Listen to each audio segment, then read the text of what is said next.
I feel like I'd crush that. I would crush it. I think it's got to be one of the more fun things to do. Around the league, yeah.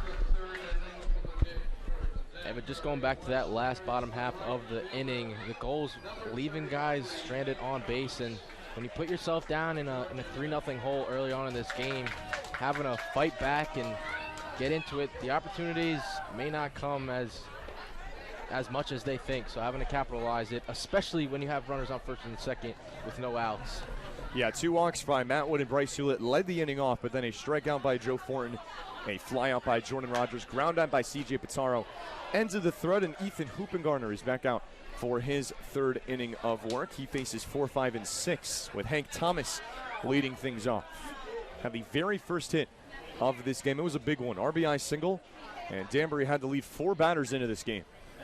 They have not looked back since then to this point. 3-0 as we now are in the top of the 3rd.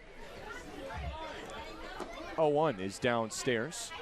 1-1 to Hank Thomas, of course, as we talked about, a transfer from Georgia Tech now to Ohio State. Yeah, as of last Saturday, he will go to Ohio State, closer to home. Swings at the 1-1, drives this deep to dead center. Oyama is back at the wall, jumps up and makes the catch. Kenny Oyama, he's in center field for a reason. Makes a nice jumping catch for the first down. That is so deep out there, close to 400 feet. If that was at another ballpark, not here, that would be out of here, and that's the type of power Hank Thomas has. Look at this. Oyama jumping against the wall. He didn't need a jump.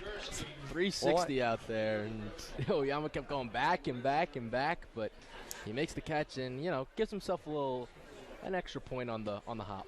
I can think of one other park that may have been a home run in.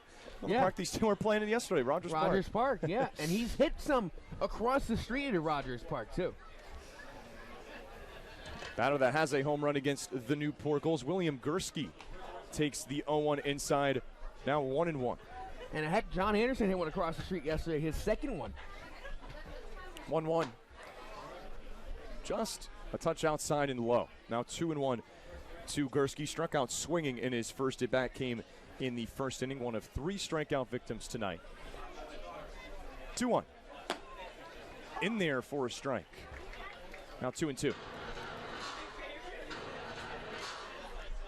3 runs on 4 hits for the Danbury Westerners. Newport still looking for their first hit, but they did have an opportunity in the bottom of the second. 2-2 off speed, hit just fair down the line, skies off the bag. What a weird hop. It'll roll into left field. Now Spencer Smith fields. As it looked like C.J. Pitaro may have had a play on the baseball. Instead, a base hit for William Gursky. Yeah, we've seen that a couple times here at this ballpark between these two teams. I think that's the second time.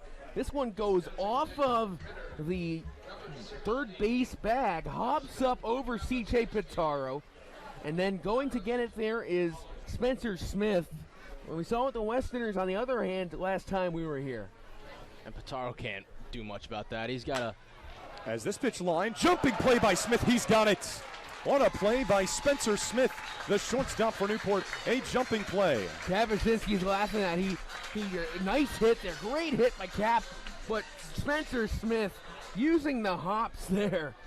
And just the other day, we saw Spencer Smith making a play on a ground ball and out jumping on this one to make a nice catch and get 2 outs for Hoopengarner. I'll say this, great contact for the Westerners in this inning. Absolutely. 3 really well-hit balls. First pitch to Banks. Griffith skips in the dirt. Now 1-0 to the second baseman that has the biggest of the 5 hits tonight for the Danbury Westerners. 2 RBI single, brought in runs number 2 and 3. 3-run first inning for Danbury. All the runs so far.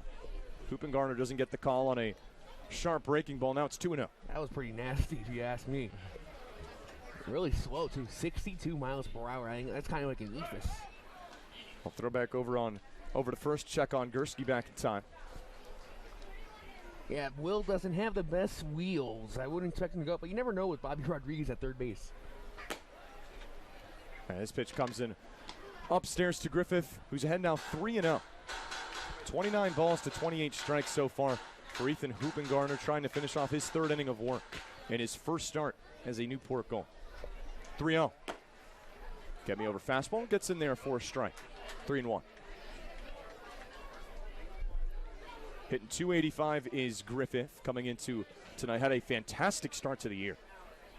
Swings and misses at this one. Now it's a full count. If you think about it, that hit in the first inning yesterday has really helped him. In the second game has really helped him get more confidence, because you saw in the first at bat for him today. Brought home 2 runs. Picked up his 9th and 10th RBIs in that first inning. And he flies this one out. Foul will do it again. Nice work, though, by Hoopengardner in this at-bat to work back from 3-0. Threw 2 nice pitches, and other one that's fouled off by Griffith. 3-2. Down low for ball 4. Another walk for the Danbury Westerners, and that keeps things going here in the third.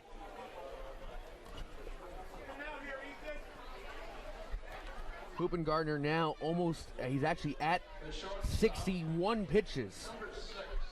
His 4th walk tonight. 9 different Danbury batters have reached. Well, they've reached 9 different times, I should say. Yep. And extend this inning even further for Sebastian Maria. Looks at this breaking ball, just comes in inside, nearly hits him, ball 1. Yeah, yesterday, game 2, Murillo comes up, I believe it was the 4th inning, and hits an absolute laser beam out of Rogers Park. Extended a 4-run lead for Danbury to 5. Drives the 1-0 foul. And he's a guy who's playing with some confidence as of late. 2 home runs in the last week or so for Danbury, going back to last Saturday against Valley. Danbury plays against Valley again Tuesday.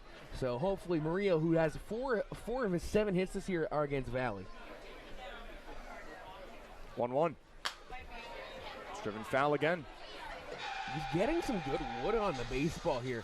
It's just that more, is he going to get it in play and get towards and out of the ballpark here? Well, it was his 2nd home run of the season. 2 guys that have struggled at the plate a little bit with some big swings for the Danbury Westerners in game 2 yesterday. Yeah, Gardecki, who has a base hit already in this game, with a weird kind, though. 1-2. Swing and a miss for strike 3. Ethan Hoopengardner dances out of trouble in inning number 3. Still 3-0. Westerners over the goals as the goals look for some runs in the bottom of the third. We'll be right back on the NECBL Broadcast Network.